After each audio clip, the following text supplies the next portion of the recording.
In 1997, the Goa'uld system lord Apophis, accompanied by his elite serpent guards, used the Stargate to infiltrate Earth. Arriving in the vacant embarkation room of Stargate Command before launching his attack, Apophis utilized a Goa'uld scanning device to assess whether Earth was a suitable target. The device identified Senior Airman Carol Wetterings as a potential host for his mate Amenet. With this information, Apophis and his forces stormed the SGC. As Apophis's first prime, Teal'c of Chulak restrained Wetterings. Apophis used a Goa'uld hand device to scan her, rendering her unconscious. The SGC personnel mounted a defense against the invaders, engaging in a firefight that resulted in the deaths of 2 of Apophis's 6 serpent guards. However, the defenders were ultimately overwhelmed, and all 4 SGC guards were killed. As reinforcements, including Major General George Hammond, arrived, Apophis and his remaining guards retreated through the Stargate, taking the unconscious Wetterings with them. Shortly after his incursion on Earth, Apophis traveled to Abydos while Colonel Jack O'Neill's team was exploring a cave. During his arrival, Ferretti, stationed as a guard at the Stargate, attempted to fend off the attack but was severely wounded. Apophis and his serpent guards seized Skara and Share, slaughtered several Abydonians, and departed through the Stargate. Upon returning to his palace on Chulak,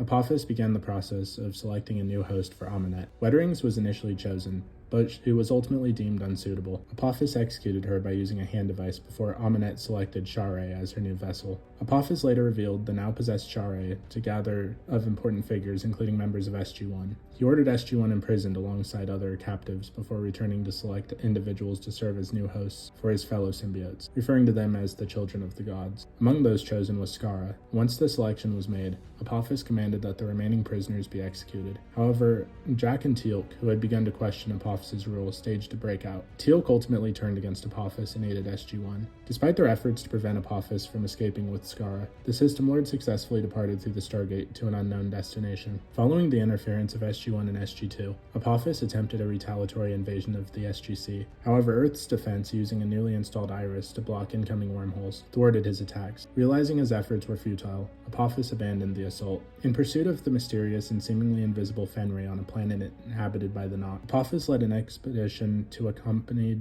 3 Jaffa guards, including Shackle. Unbeknownst to him, SG1 was also investigating the Fenrir, hoping to harness its cloaking abilities. During their encounter, SG1 ambushed Apophis, but he quickly activated his personal force shield, rendering their attacks ineffective. Seizing the opportunity, he used a staff weapon to kill all the members of SG1 except Teal'c. However, the Nocts, possessing extraordinary healing abilities, revived the fallen team. When Shackle later escaped captivity, he alerted Apophis to the Nocts' immense power. Determined to exploit their abilities, Apophis launched an assault on the Nocts. However, SG1, now revived, intervened to stop him. Before O'Neill could subdue Apophis, the Nocts transported the System Lord through the Stargate, preventing further conflict.